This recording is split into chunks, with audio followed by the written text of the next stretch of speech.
സംഗീത പരിപാടിയുമായി ബന്ധപ്പെട്ട വഞ്ചന കേസിൽ യൂട്യൂബ് ചാനലിലൂടെ വിശദീകരണവുമായി സംഗീത സംവിധായകൻ ഷാൻ റഹ്മാൻ. സംഗീത പരിപാടിയിൽ പങ്കാളിയാകാമെന്ന് പരാതിക്കാരനായ നിജുരാജ് അറിയിച്ചിരുന്നുവെന്ന് ഷാൻ റഹ്മാൻ 25 ലക്ഷം നിക്ഷേപം നൽകാമെന്ന് പറഞ്ഞിരുന്നുവെന്നും നിജുവിന്റെ കമ്പനിയുമായി കരാർ ഒപ്പിട്ടപ്പോൾ 5 ലക്ഷം നൽകിയെന്നും ഷാൻ റഹ്മാൻ പറഞ്ഞു. ഭീഷണി തുടർന്നപ്പോഴാണ് വോയിസ് മെസ്സേജ് അയച്ചതെന്നും ഷാൻ റഹ്മാൻ പറഞ്ഞു. കൂടുതൽ വിവരങ്ങളുമായി കൊച്ചിയിൽ നിന്ന് തിയോഫിൻ ചേരും. തിയോഫിൻ, 2 ദിവസങ്ങൾക്ക് മുൻപാണ് ഷാൻ റഹ്മാനെതിരെ ഇത്തരം ഒരു പരാതി ഉയർന്നത്. ഇപ്പോൾ സംഗീത സംവിധായകൻ തന്നെ മറുപടിയുമായി യൂട്യൂബ് ചാനലിലൂടെ മറുപടിയുമായി രംഗത്തെത്തിയിട്ടുണ്ട്. എങ്ങനെയാണ് വിവരങ്ങൾ?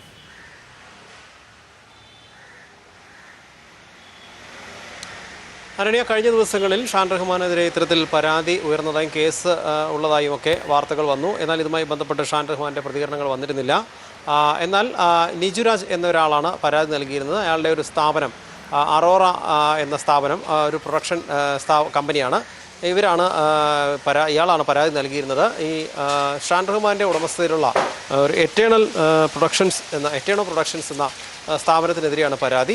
ഈ എറ്റേണൽ പ്രൊഡക്ഷൻസിൻ്റെ പേരിൽ, അതായത് അതേ പേരിൽ തന്നെയുള്ള യൂട്യൂബ് ചാനലിലൂടെയാണ് ഷാൻ റഹ്മാൻ്റെ പ്രതികരണം ഇന്ന് വന്നത്. ഇതുമായി ബന്ധപ്പെട്ട നിജുരാജ് വിശദീകരിക്കാത്ത ഒരുപാട് കാര്യങ്ങളുണ്ട്, ഇത് തനിക്ക് പറയാനുണ്ടെന്ന് പറഞ്ഞുകൊണ്ടാണ് ഷാൻ റഹ്മാൻ തുടങ്ങുന്നത്. കൃത്യമായി തന്നെ ഷാൻ റഹ്മാൻ കാര്യങ്ങൾ പറയുന്നുണ്ട്. അതായത് പോലീസിനോടും മീഡിയയോടുമൊക്കെ സംസാരിക്കുമ്പോൾ ഈ നിജുരാജ് എന്നയാൾ മറച്ചുവെച്ച ഒരുപാട് കാര്യങ്ങൾ അത് വിശദീകരിക്കുന്നതിന് വേണ്ടിയാണ് താൻ പറഞ്ഞത് എന്ന് പറയുന്നു. നിജുരാജ് ഈ ഉയരെ എന്ന ഒരു സംഗീത നിശ കൊച്ചിയിൽ നടത്തിയ സംഗീത പരിപാടിയുമായി ബന്ധപ്പെട്ടാണ് ഷാൻ റഹ്മാനെതിരെ കേസ് കൊടുത്തത്.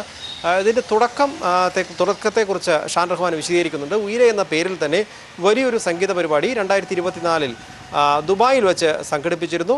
ആ പരിപാടിക്ക് ശേഷം ആ പരിപാടി വിജയമായതിനാൽ കൊച്ചിയിൽ ഒരു പരിപാടി നടത്താനുള്ള ആലോചന വന്നു. അങ്ങനെ കൊച്ചിയിൽ നടത്തുന്ന പരിപാടിക്ക് വേണ്ടി ഇതിൻ്റെ പരിപാടികൾ മേൽനോട്ടം, പ്രൊഡക്ഷൻ കാര്യങ്ങൾ ഏറ്റെടുത്ത് നടത്തുന്നതിന് വേണ്ടി ഒരു സ്ഥാപനം, ഏതെങ്കിലും ഒരു സ്ഥാപനത്തിന് വേണ്ടി അങ്ങനെ ഒരു കൊട്ടേഷൻ ക്ഷണിക്കുകയാണ്. ആ കൊട്ടേഷൻ ക്ഷണിക്കുമ്പോഴാണ് അതിൻ്റെ ഉദയ പ്രോ എന്ന സ്ഥാപനത്തിൻ്റെ CEO ആണെന്ന് പറഞ്ഞുകൊണ്ട് നിജുരാജ് തൻ്റെ സ്ഥാപനത്തിലേക്ക് വരുന്നത്. അങ്ങനെ വന്ന അവരെ കൃത്യമായ കാര്യങ്ങളെല്ലാം, പ്രൊഡക്ഷൻ കാര്യങ്ങൾ ഏറ്റെടുക്കാമെന്ന് പറഞ്ഞതുകൊണ്ട് തന്നെ അന്നത്തെ സംസാരത്തിൽ കുഴപ്പമില്ലായിരുന്നു. അതുകൊണ്ട് ആ ഒരു കരാർ പ്രോഗ്രാമിൻ്റെ പ്രൊഡക്ഷൻ അവരെ ഏൽപ്പിക്കാൻ തീരുമാനിച്ചു. അങ്ങനെ ഉദയ പ്രോയുമായി ഒരു ധാരണയിലെത്തുന്നു. അതിനുശേഷം സ്പോൺസർമാരെ ലഭ്യമാക്കേണ്ടതുണ്ട്. ഇതിന് പക്ഷേ ആവശ്യമായ രീതിയിൽ പ്രതീക്ഷിച്ച സമയത്ത് സ്പോൺസർമാരെ ലഭ്യമാകാതെ ഇങ്ങനെ നോക്കിയിരിക്കുന്നതിനിടയിലാണ് മറ്റൊരു ചെറിയ പരിപാടി ഇതേ പേരിൽ തന്നെ സംഘടിപ്പിക്കണമെന്ന ആവശ്യവുമായി ഒരു യൂണിവേഴ്സിറ്റി തങ്ങളെ സമീപിക്കുന്നത്. പക്ഷേ വലിയൊരു പ്രൊഡക്ഷൻ നടത്താൻ